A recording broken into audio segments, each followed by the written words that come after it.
আসসালামু আলাইকুম, welcome to আইজাস world and cooking. সবাই কেমন আছেন? আজকে আমি আপনাদের সাথে শেয়ার করব বিকেলের জন্য খুবই মজার এবং ক্রিস্পি একটি নাস্তার রেসিপি। ঘরে থাকা খুবই সামান্য কিছু উপকরণ দিয়ে খুব সহজেই এই রেসিপিটি তৈরি করে নিতে পারেন। ইনশাআল্লাহ রেসিপিটি যদি কেউকে একবার বানিয়ে খাওয়ান তাহলে বারবার রিকোয়েস্ট আসবে। আশা করছি আমার আজকের রেসিপিটি আপনাদের অনেক বেশি ভালো লাগবে। তাহলে চলুন রেসিপিটি শুরু করা যাক। নাস্তাটি তৈরির জন্য এখানে প্রথমে আমি একটি ডো তৈরি করে নেব। এর জন্য এখানে আমি 2 কাপ পরিমাণ আটা নিয়েছি। আপনারা চাইলে এখানে ময়দাও ইউজ করতে পারেন। স্বাদমতো লবণ দিয়ে দিচ্ছি এবং এখানে দিয়ে দিব 2 টেবিল চামচ পরিমাণ সয়াবিন তেল। এখানে সয়াবিন তেলের পরিমাণটা একটু বেশি দিয়েছি, এতে করে নাস্তাটা অনেক বেশি খাস্তা হবে। এখন নর্মাল টেম্পারেচারের পানি দিয়ে আমি একটা ডো তৈরি করে নেব। আমরা নর্মালি যেভাবে বাসায় রুটি বা পরোটা বানিয়ে থাকি এই ডোটা ঠিক একই রকম হবে। অনেক বেশি শক্ত হবে না, আবার অনেক বেশি নরমও হবে না। 10 মিনিটের জন্য আমি ডোটাকে ঢাকনা দিয়ে ঢেকে দিব। 10 মিনিট পর আমি ডোটাকে নিয়ে আর একটু মথে নিচ্ছি, এতে করে ডোটা অনেক বেশি মসৃণ হবে। ডোটাকে এভাবে লম্বালম্বি শেপে রেখে আমি একটা একটা করে ছুরির সাহায্যে লেচি কেটে নিব। এখানে আমি 10টা লেচি কেটে নিয়েছি, আপনারা আপনাদের সুবিধা মতো লেচি কেটে নিতে পারেন।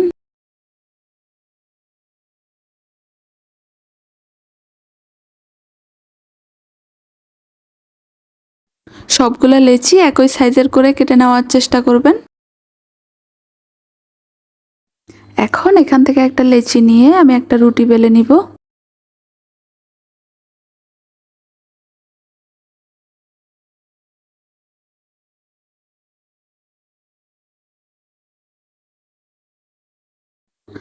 রুটি বেলে নেওয়ার পর দেখুন আমি রুটির থিকনেসটা ঠিক কেমন রেখেছি। এভাবে আমি সবগুলা রুটি বেলে নিব।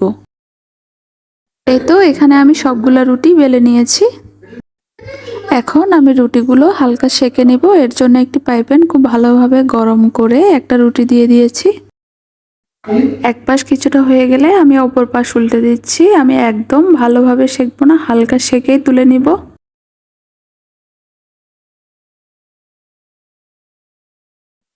এই তো এখানে আমি সবগুলো রুটি সেঁকে নিয়েছি। এখন আমি রুটির চারপাশ থেকে কেটে একটা স্কোয়ার শেপে নিয়ে আসব। দেখার সৌন্দর্যের জন্য আমি রুটিটা চারপাশ থেকে কেটে নিচ্ছি, তবে আপনারা চাইলে এভাবেই বানিয়ে নিতে পারেন।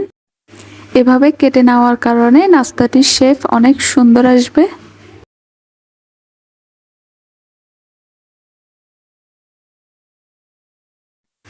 কেটে নেওয়া অংশগুলো আমি ফেলে দিব না, এগুলোকে আমি পুর তৈরির জন্য কাজে লাগাবো।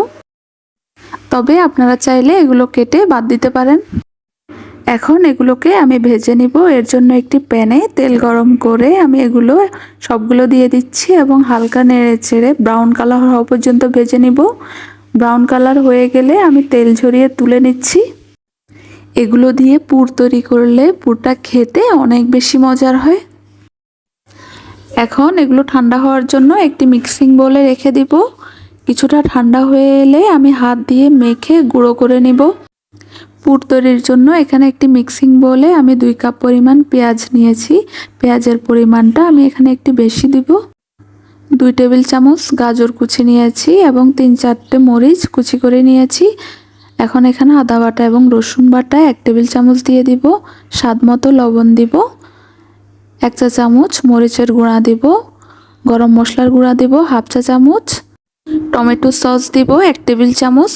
দিয়ে এখন এই সব কিছু আমি হাত দিয়ে খুব ভালোভাবে মিশিয়ে নিচ্ছি। এখানে টমেটো সসটা অবশ্যই দেওয়ার চেষ্টা করবেন, এতে করে পুরটা অনেক বেশি স্পাইসি এবং টেস্টি হয়। এখন এখানে গুঁড়ো করে রাখা রুটির টুকরোগুলো আমি দিয়ে দিচ্ছি। পুরের সাথে এই টুকরোগুলো দেওয়ার কারণে পুরের টেস্ট দ্বিগুণ বেড়ে যাবে। এদিকে একটি বাটিতে আমি 3 চা চামচ আটা নিয়েছি এবং এর সাথে 4 চা চামচ পানি নিয়েছি। এটাকে মিশিয়ে আমি একটি আঠালো গোলা তৈরি করে নিব। এটা আমি বাইন্ডিংয়ের জন্য ব্যবহার করব। মসৃণ করে গোলা তৈরি করে নেওয়ার পর এখন আমি এটা একপাশে রেখে দিচ্ছি। এখন এই প্রসেসিংটা একটু ভালো করে লক্ষ্য করে দেখুন। আমি প্রথমে স্কোয়ার শেপের একটা রুটি নিয়ে নিয়েছি এবং বাইন্ডিংয়ের জন্য যে গোলাটা আমি রেডি করে রেখেছি সেটা চারপাশে ছড়িয়ে দিব। চামচের সাহায্যে চারপাশে আমি ভালোভাবে লাগিয়ে দিচ্ছি। কাজটা কিভাবে করছি দেখে নিশ্চয়ই বুঝতে পারছেন।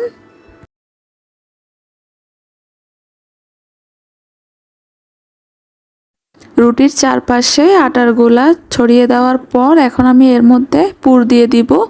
আমি এখানে 2 চা চামচ পুর দিচ্ছি, আপনারা আপনাদের সুবিধা মতো দিয়ে নেবেন।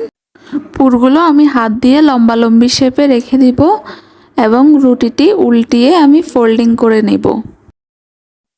এই প্রসেসিংটা আপনাদের দেখে বুঝে নিতে হবে। চারপাশে আঠা দেওয়ার কারণে এটা খুলে আসবে না, দেখুন কত সহজে ফোল্ড হয়ে গিয়েছে।